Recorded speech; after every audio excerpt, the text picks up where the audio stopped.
Welcome to Reality Reimagined, where I invite you to expand your mind, elevate your spirit, and transform your world into something truly awesome. I'm your host, Gale West, author of the best-selling book, Money, Come Dance With Me. Reality Reimagined is an exciting, out-of-the-box look at what's new, what's old, and what's emerging. We are on the precipice of one of the most exciting evolutionary shifts in human history, from ancient mysteries to cutting-edge science, spirituality, new economies, and more. Together with thought leaders around the globe, we will explore who are we and who are we becoming. Reality Reimagined starts now.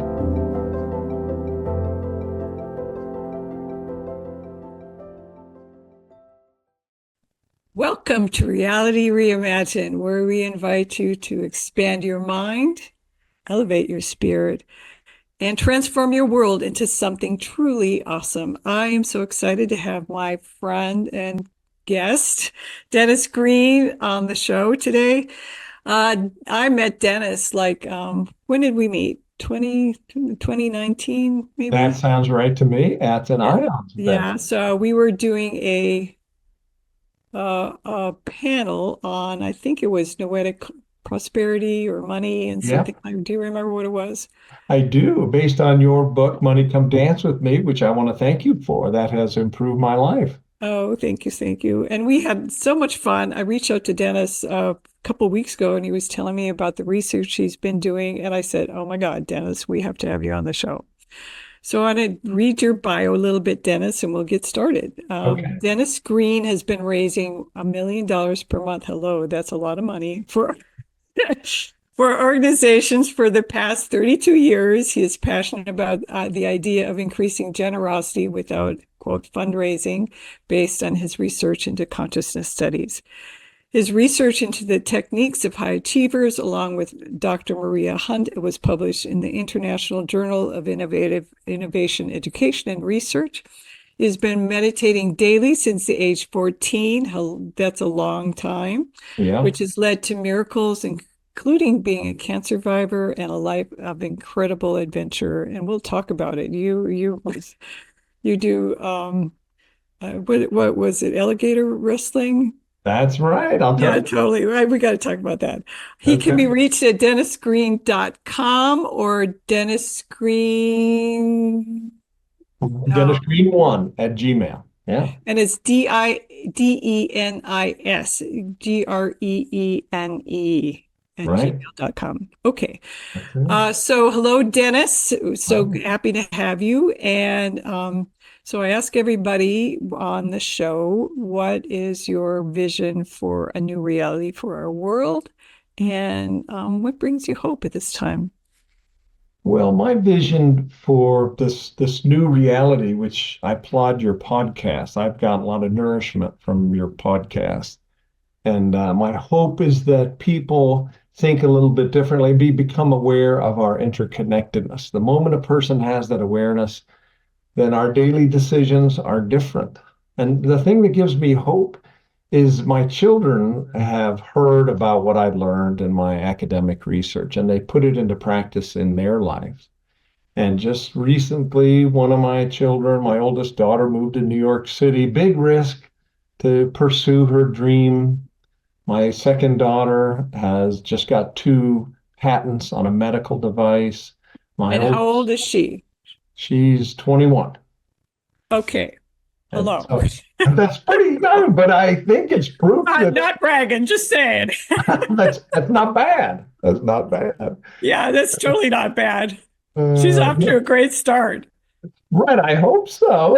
And totally. My son just started a successful business, so they are in the process of becoming, and I hope they represent that next generation that has a spiritual orientation and is aware of our connectedness and is in sync with the universe as the universe is in the process of becoming. And I also want to put a plug in for IONS, the Institute of Noetic Sciences. Every day they give me a gift of some new scientific discovery from the forefront of consciousness.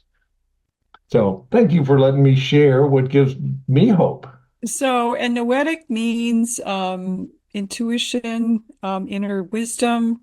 Correct. It's a Greek word, right? It's a Greek word. It comes Yes. from gnosis, Gnosis, and it means knowing. And it really is, it's the Greek word for intuition. So, Right. how do we apply a scientific paradigm to intuition? And recently, you had a speaker on your show about, I think it was Carrie Fulmore, about intuition being your guide, I think. Yep, But yep, yep. so how do we access our intuition? And that is a perfect dovetail with my research on how do we access wisdom. And I Now, feel, before you do that, I want to talk a little bit more about ions and that it was sure, founded by Edgar Mitchell, yep, who had a mystical experience of oneness yep, on his way back from the moon, yeah, but he was watching the Earth rise. Hello. And yeah. so they've been around for 50 years. And yeah, Mhm. yeah. So you're taking the research to a whole new level. So tell us about your research.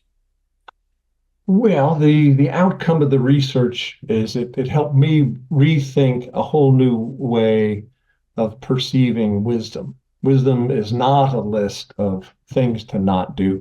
You know, it reminds me of that great American philosopher Chuck Norris, who once said, "The key to success is to figure out what doesn't work, then don't do that." Okay?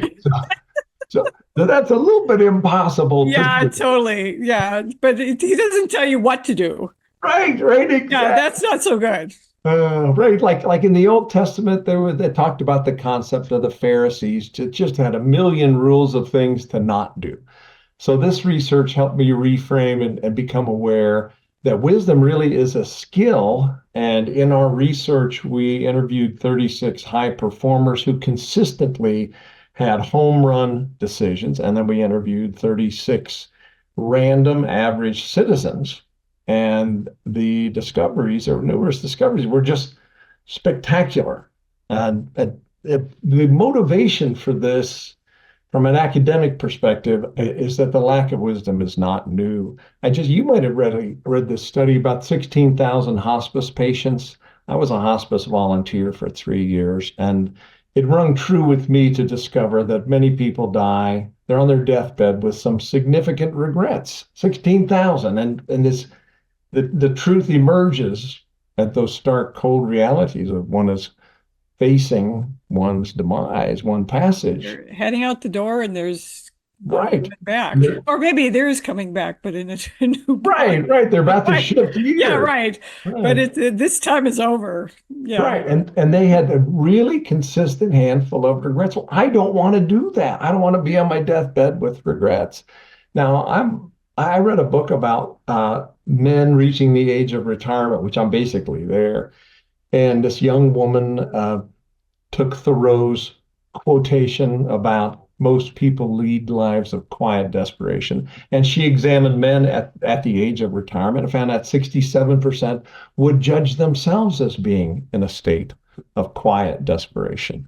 I read the business page every day, and one of the things I read recently is half of the Fortune 500 companies from 20 years ago no longer exist. They've merged or failed. So it's not wealth.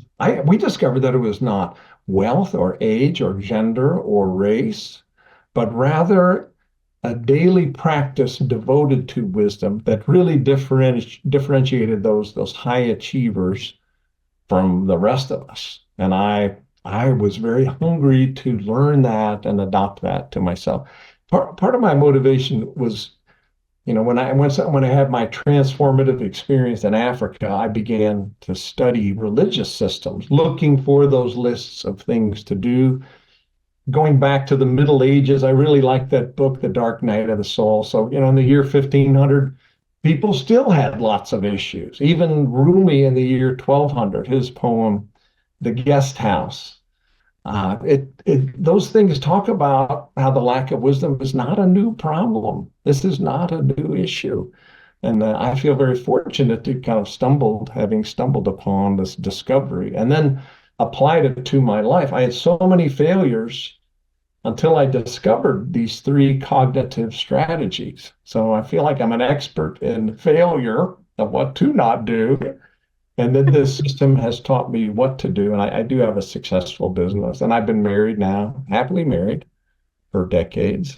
So Yeah. I feel like I'm a good example of it might work. It might work. Okay. So you talked about a transformative experience in Africa and you just kind of skimmed over that. So can you tell us about your transformative experience in Africa that was we had talked about it before, but I think Right.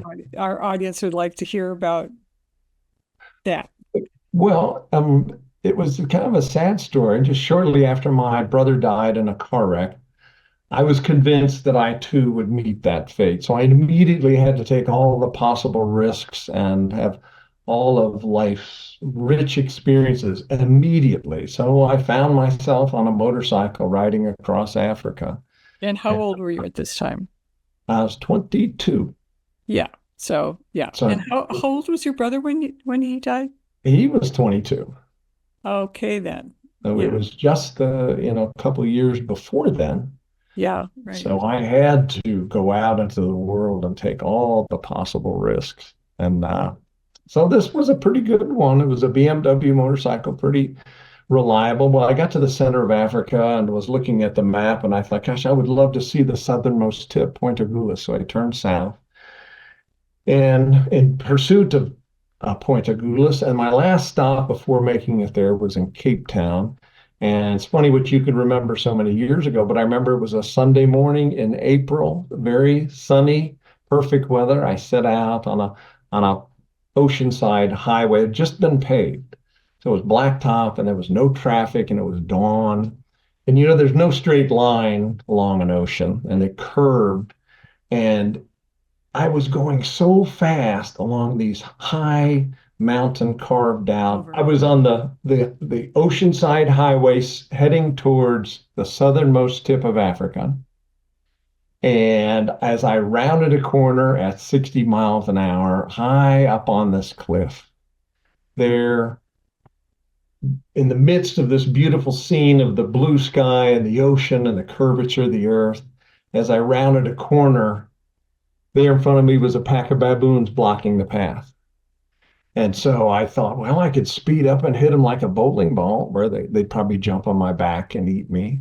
Or I could slam on my brakes and stop in the middle of them, where they'd jump on my back and eat me. Or I could shoot off into the ocean, where if I landed in the ocean, then the sharks would probably eat me. So I'm like, Oh my gosh. well, Not a whole lot. Option A, B, and C were not good. right. So I asked myself, what on earth could I possibly do so that I could live, my motorcycle would live, and the baboons would live? And that was this transcendent moment happened because I had four memories come to the forefront of my consciousness from the previous month I'd spent on the motorcycle, which were really instructions for what I should do. Now, the first one was to pull my body in tight to the motorcycle so I could dance with it. And the memory for that was a time I was only going about 2 miles an hour through the Drakensberg Mountains on a high cliff road and came around a corner and there was a 6 foot wingspan brown eagle swooping in to pluck a little mouse off the edge. And I was so excited, I almost went over the edge. So I had to pull my body in tight to dance with it to prevent the disaster. And then the second memory was I came out of my tent one morning on this trip, and there was a pack of little monkeys all over my motorcycle, and they had found my secret stash of Oreos. And they were fighting over the Oreos. I thought this is so cute, I should get a picture. Until I saw my key in the ignition, I thought, oh, good golly, if they get a hold of that, I am so dead. So I got a branch and I went out there hooting and hollering, and that scared them away. I said, okay, I'll hit the horn, the lights, the flashers, and start screeching my back tire. So that got the baboons' attention. They were up on all fours looking at me. And then the third memory came from when I entered Swaziland. And as I came around a corner, there was a tank blocking the road. And I had to literally lay the motorcycle down and skid so I didn't just hit it head on. And I skidded up and I got lodged underneath the tank tread, but at least I lived. So that was the third thing I did. I laid it down, started skidding sideways. And then the fourth memory came from when I was ascending a path. It's called the Roof of Africa. It's just beach ball sized boulders that I had to bounce up over. And it was just a horrible experience, but that was the memory. So when I got about 30 feet away from the gorillas, pardon me, from the baboons, I whipped it around straight and I downshifted to first gear, redlined the engine, popped the clutch, and did a wheelie through the pack of baboons. Oh my They God. parted like Moses and the Red Sea. It was the coolest thing I've ever done in my life. Wow. So that was my maybe the first good decision I ever made in my life. And I thought, holy moly, it, could I make a second good decision? Because up until then, it had all been bad decisions that had placed me in a lot of negative predicaments. Like one time took a float trip down the Congo River and walked into a war zone in Angola. One time I got malaria, another time with an elephant and a gorilla. Anyway, I made a series of really bad decisions. I thought, well, gosh, maybe I could make some good decisions. So how do I do that? And that began my search. So forgive me for a long answer, but it really motivated me. Well, at 22, if you figured that out at 22 years, it's pretty good. Most people take a long time to have an aha experience. So, hello. Well, it was a good aha. I mean, I still made mistakes after that, but it put me on the path, the pursuit of wisdom. And it took many years to figure it out. And then this scientific study really helped. And there were three things that happened in the scientific world, which were gifts to me. The first was the invention of the portable EEG machine. So I bought five of those now that I could put on a person's head and ask them questions and ask them to shift in that state of mind from which their great ideas came. The second one was the Nobel Prize winning work of Daniel Kahneman, who in 2011 published the book Thinking Fast and Slow. And basically, it was a study of human cognitive errors set in the context of brain science. And it was so illuminating because he called system one our subconscious, both left brain and right brain, and versus system two, the prefrontal cortex. And I was so interested in this, I took up alligator wrestling to really have a visceral experience of the prefrontal cortex and the subconscious being in conflict. It was very illuminating. Alligator wrestling. Well, we have a couple minutes left on Okay. the alligator wrestling. So you had shared with me you wrestled 14 alligators. Is that right? No, it's 11, Oh, but 11, 11. only 11. Only 11. Hello. And Uh, so that's pretty wild. well, Um, it's really a good lesson, and I've taken seven of my friends with me, and I have discovered that system one wins, in particular the amygdala. Very interesting. The males that I took, many of the males would just become catatonic out of fear. The females were much more flexible. They could actually go into the swamp and grab the alligator. But system system one wins. And so the whole question is, how can system two, our prefrontal cortex, the steering wheel of the brain, manage the considerable resources of system one, our subconscious? And one interesting statistic that I think about a lot is that apparently our brains are wandering 46.9% of the time. So, how do we make the most out of our mind wandering rather than going sideways and to focus on something negative? How can we guide our subconscious to ruminate on the things that will further our mission in life and our vision? I think that's a great question to consider. And that's what the study did. okay. Wow. Dennis, how fun. We're going to take a break in a moment, and I'm really curious about the fact that women did better than men, and I think Mm. it's a biological thing that have helped women be able to navigate you know real extreme emergencies and still Mhm. be aware with their children. Mhm. Yeah, that's I think it's fascinating too. yeah, I have two daughters and I have high hopes because they're both intellectual females yeah. and have tremendous capacity. So we're going to take a break, and when we come back, we're going to go more into this research and on wisdom and with the incredible Denis Greene. So stay tuned, and we'll be back in a moment.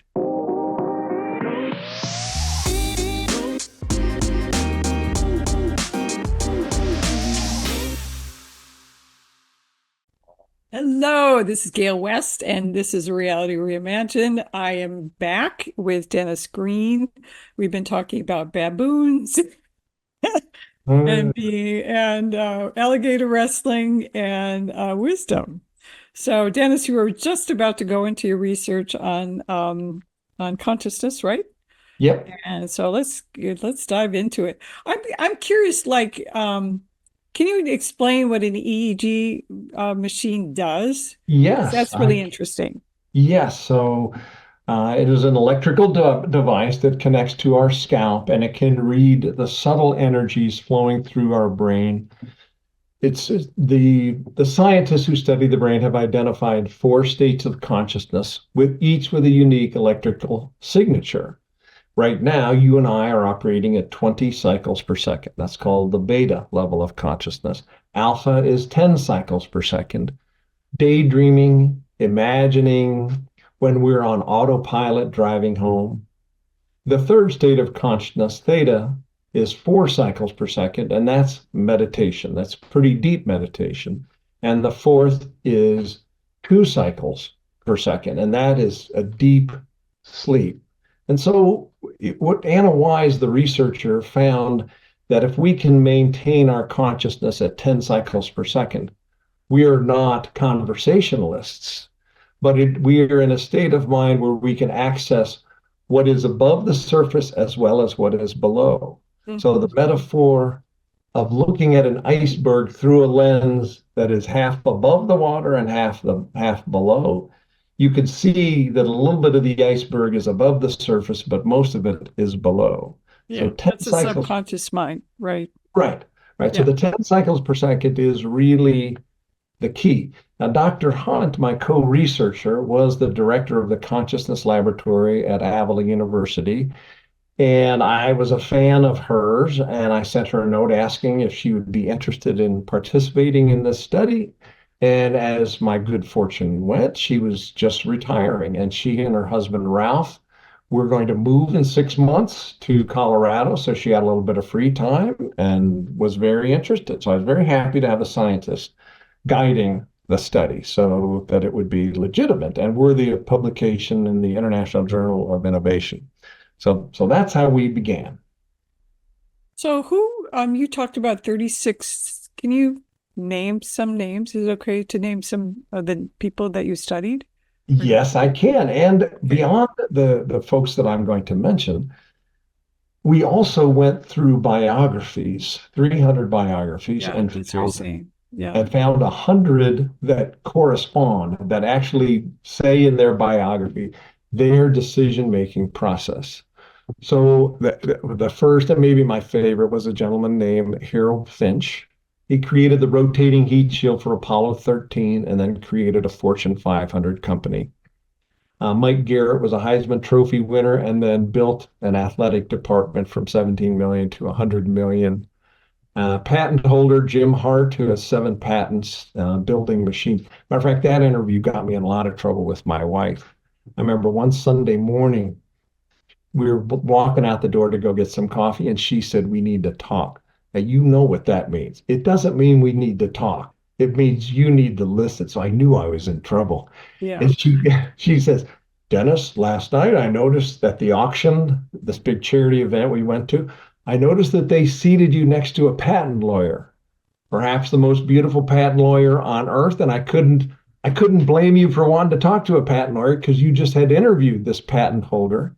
And I noticed that as you described his patent, his first patent on a hinge that replaced the hydraulic ram to pull a vacuum for a heat seal, I noticed the hinge, the ram, the heat seal, the vacuum. I noticed about the fifth time you did that, she looked at her watch and scanned the room. And I thought to myself, well, this is how my husband flirts. Our marriage is safe." She says, "You are the most boring guy ever." Well, that's good. Right. So I survived that, thank goodness. Yeah. The CEO of Kansas City Southern Railway, Mike Haverty, who's real most brilliant. He took the stock from $10 share to $100 share. That's billions of dollars of value. But his brilliant insight, he was on a vacation going through the Panama Canal and he saw a dozen boats waiting on this side, a dozen boats waiting on that side. And he thought, wow, so how can I help solve that problem? And he invented the high-speed unloader and a dedicated rail line. So instead of waiting for 10 days on either side, 2 hours to unload, take the rail across Panama and load over there. So he reduced the 10-day wait to a matter of hours, which I feel like is brilliant in so many ways. Joe Keenan, a multiple novelist, producer, Monica Green, famous artist from Durango, Colorado, the CEO of Sprint, Cam Awesome, the winningest amateur boxer ever. Software creator, Drew Oliver, another software creator. Okay, we got a lot of names. A Let's lot of names, but let's that's just let's get to the meat of it. Like, sure. what did you find out? Okay, well, so I can summarize all of our questions basically down to one, which we asked and we unpacked very prudently. But the question was, what were you doing before your great idea? Okay, and then we would reverse that. And it was very interesting that Aristotle basically said the exact thing that we discovered, but he did it, 2,300 years ago. He said the way you make a good decision is analyze the heck out of it, consult experts, and then ruminate upon it. So what we discovered is that let me summarize the whole thing in just a couple of words. To a person, these high achievers, number one, they had a daily ritual. And the reason for that is a ritual is the only way that system two, the prefrontal cortex, can manage the considerable resources of system one. The ritual is the only way. Now we have some parts of our brain, like the default mode network, what happens when you have a ritual is you temporarily turn off your analytical part. Once you set the ritual in motion, it takes over on autopilot. It's called transient hypofrontality. So we have these natural systems in place That's a big word. well, Transient it, hypo.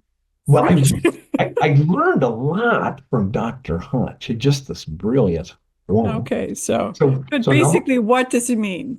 It So it's basically means you once the ritual is in motion, you turn off your brain and let your mind wander. Like just think of the last time you went on a drive, the same drive you do go on all the time. You basically make the decision, I'm going to get in the car and drive to the store or drive to work or go to the library, whatever.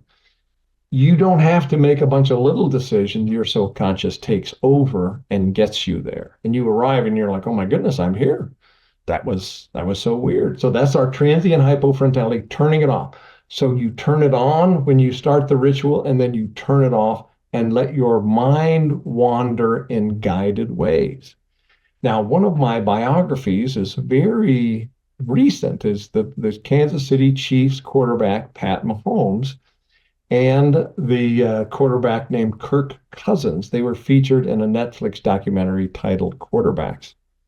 In episode 4 at the 19-minute mark, you see Kirk Cousins putting on an EEG machine, and his coach is training him to shift to 10 cycles per second.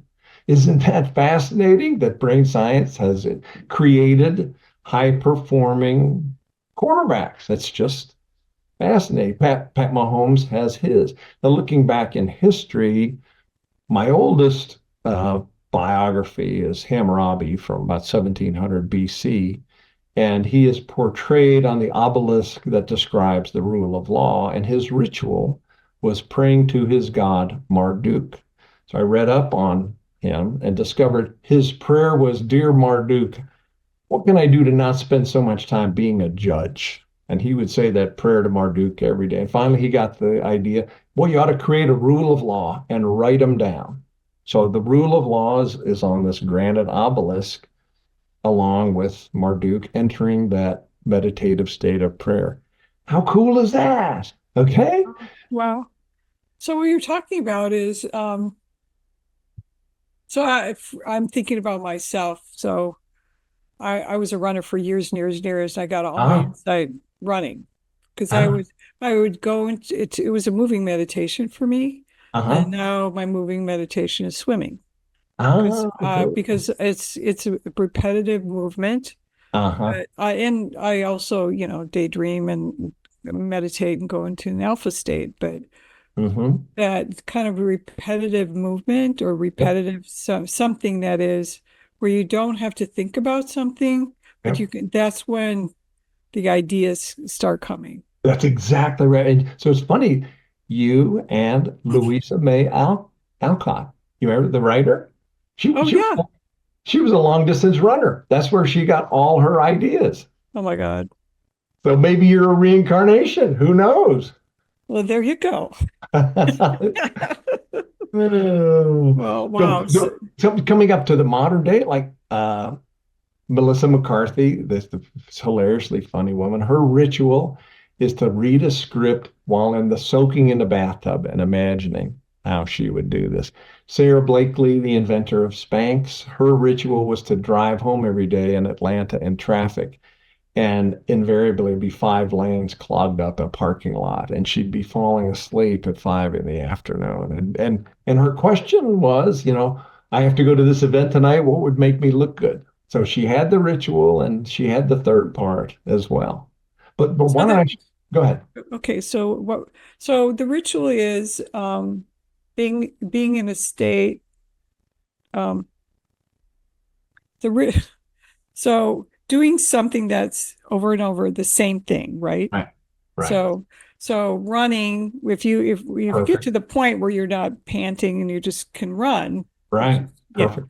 which so me for swimming also, I don't pant and whatever let people do is Yeah. because so it's a moving meditation Yeah. that you can set your mind into so your mind can wander, but Yeah. that and that point, what you give to your mind is a question or Right. something to ruminate on. Exactly. So Precise. that's the key is putting forth a question or something that you want an answer for. Like, exactly right. Exactly. Okay. Okay. So So go ahead. in my 100 biographies of historical figures that I did not interview, by far the most prevalent ritual was to go for a walk every day. So that in the biographies, and you can get a book called Daily Rituals written by Mason Curry that's got hundreds and hundreds of biographies. If you read every one of them, you see the daily rituals that emerge. So by far the most popular is go for a walk Yeah. in the morning, the same route, the same time, the same way, no talking, no news. And if it's music, it's got to be pretty gentle music. But generally, walk through nature at the same time every day, usually 40 minutes. I don't know why, but I do know morning as defined between 5 a.m. and 10 a.m. because our brains have a diurnal cortisol response at that time. Now, the cortisone in our brain does lend itself to the successful question. So when you formulate your question, which we'll talk about in a minute, it's real important that it has a little dose of cortisol. The What do TED you, Talk begin with the why. It's got okay. to have the why. So so cortisol, what would be a cortisol question? Well, so for me, a really big question is long, long ago, I got a divorce and I was a single dad. And my question for a whole year, I would take to my meditation, what work could I do that uses my skills, fit with my values, with people that I like, that's flexible, pays plenty, and the cortisol is so that I could be present to my 7-year-old son. And that Wow. was so important to me because I was a single dad, and shortly after that, his mother passed away from substance abuse. So it was a super stressful time, and I had to be a full-time dad as well as provide for us. So that was kind of a perfect example. And that's how I came up with the idea to start this business that has been pretty successful and has nourished me and carried me to this point. So that's So that what you're talking about, the cortisol is It has to have an emotion to it. It has to Yep. have a reason. So Right. that's the key. So Right. why the question is, why do you want an answer to this thing? Right. Right. Yeah. And So that's key. That's really key. it really, thank you. It really is, Gale. And Yeah. without that, your mind would take a very lackadaisical approach to that. Yeah. Yeah. Yeah. So, but as long as we have Wow. why, an urgent why, our subconscious does not rest until that is answered. Wow. Isn't That that is interesting? way cool. It is. So it's creating This a is, ritual, something you do every day. yeah. So you meditate 40 minutes a day. You have been doing that for 14 years. Yes. No, no, no, I've been doing it Oh, for since you were 14, since I right? was, yeah, yeah. Yeah, it's a very big difference. So now I'm about 100 years old. That's the only way I get a compliment. If I tell people I'm 100 years old, they say, Right.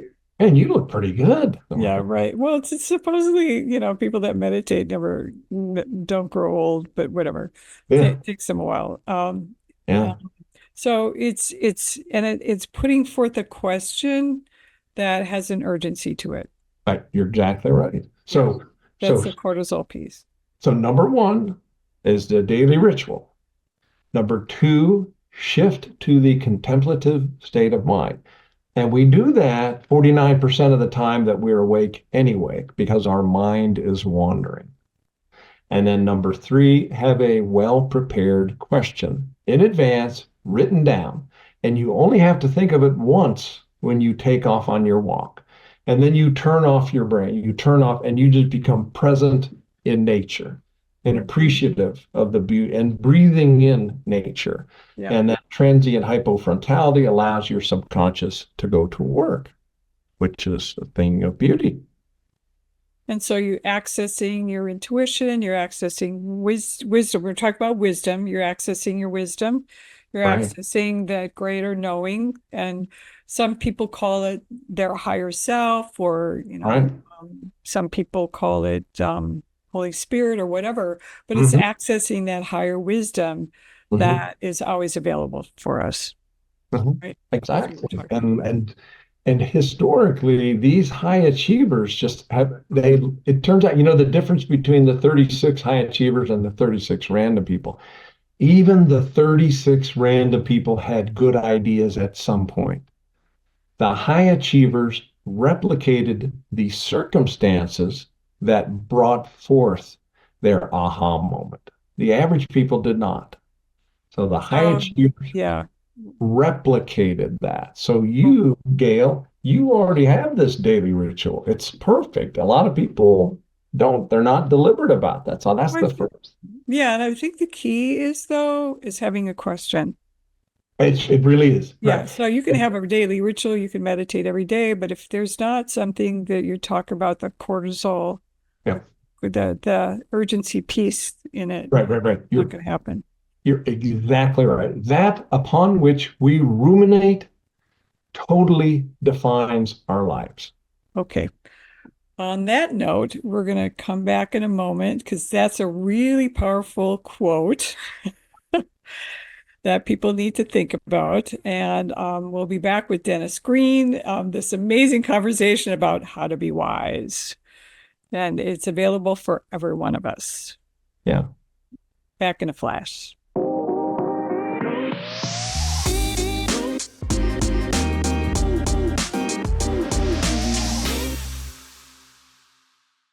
We are back. This is Gale West, and you are listening to Reality Reimagined with my guest, Denis Greene. We've been having an amazing conversation about becoming wise, dealing with baboons and alligator wrestling and a whole bunch of other things. And it's been much fun. And I Mhm. like fun. So the last thing we talked about is ruminating. What was the quote that you had? Ruminating. That upon which we ruminate totally defines our lives. So is that your quote or somebody else's, No, or that's me, and that's your, I'm convinced that it is true, and we can choose to let the media dictate what we ruminate about, or we can be deliberate. Thoreau's quote, most people lead lives of quiet desperation. They don't pick what they ruminate about. And since our brain is ruminating 46.9% of the time, we're probably best served to be deliberate choosing of what we ruminate on. So earlier, Gail, you said the design of the question is extremely important. So recently, my daughter, Mary Grace Greene, graduated from college. And having learned this at the whiteboard at the end of our kitchen table for years, she set about thinking, well, what kind of work could I do that used my skills that would be in a place that was exciting and fun and dramatic, where I would just love to go. And she just decided to move to New York, moved, then got a job, and is now on the 33rd floor of the Rockefeller Center having the time of her life. And I just think, my goodness, you ruminated on the right question because now your life is awesome. Now she might have learned it from me, but she might have learned it from her grandma, whose first job out of college was in Iceland. That was her dream. So we've all kind of copied grandma in taking our adventures.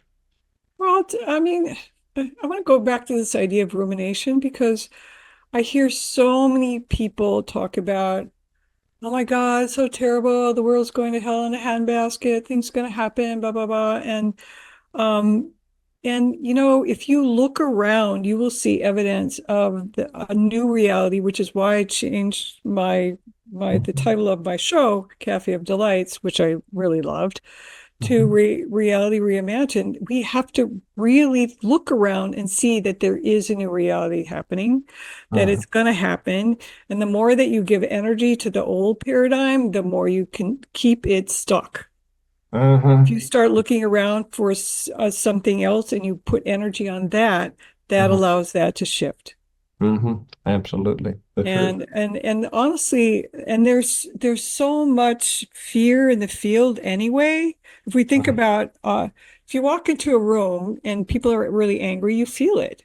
If you walk Yeah. into a room and people are fearful, you feel it. So Right. it, our thoughts have energy. They're For electric. sure. And so when we feel that fear, we attract all that stuff to us and then we send it out. So Right. whatever it is that you're sending out, you're participating in making something happen. So Right. I'm all about taking responsibility for your thoughts. Okay, Gail, you're spot on. So each of us needs to be very deliberate. Now, I feel like I've learned this lesson. I was in the eastern part of the Congo where the movie Gorillas in the Mist was filmed, and I've been there for 3 days with my buddy Basil, and we wanted to see the silverback gorillas in person. And we saw nothing for 2 days. On the third day, we entered a swamp and we were up to our chest in this muck and mire. We came to the edge of the swamp, and our pygmy guide went to the edge of the swamp and started cutting down a banana tree that had a baby gorilla in it. And I think that's really a bad idea because the baby gorilla starts crying. And I say, Basil, tell him to stop. And the pygmy responded, well, this will make the daddy gorilla come. And I'm like, I don't think you should do that. And he came beating his chest. And it doesn't sound like this, it sounds like this. I mean, that's muscles of steel. He takes a leap. He's screaming. By then, the pygmy comes back to us, and I turn around to run into the swamp. And the pygmy grabs my arm and he says something, and Basil interprets it. And he says, you must turn and face that which is challenging you because it can outrun you. And I mean, that's totally stuck with me to this day. I mean, what do I need to turn and face? What is challenging me that I need to address right at this moment? Mhm. And I thought that's something I need to think about. Well, shortly after that, I was at the base of Mount Nairongongo, this volcano, and on a runway, and this DC-3 circles the volcano, comes down and lands right in front of me, and the door opens up. And this first person out is a young woman. She's about my age, wearing a golden silk dress, takes 3 steps down, and the wind from the propeller is just beating her up and along her long, curly, dark hair being. And she pauses, takes a breath, straightens her spine, and turns into the prop wash. And I think, oh my goodness, that is strength of character. She is turning to face it. And I have that image in my head, and I thought that's what I want to do and be. I want to have the courage to turn and face that which is challenging. And I feel like that's a good question for every one of us, kind of Mhm. all the time. Right.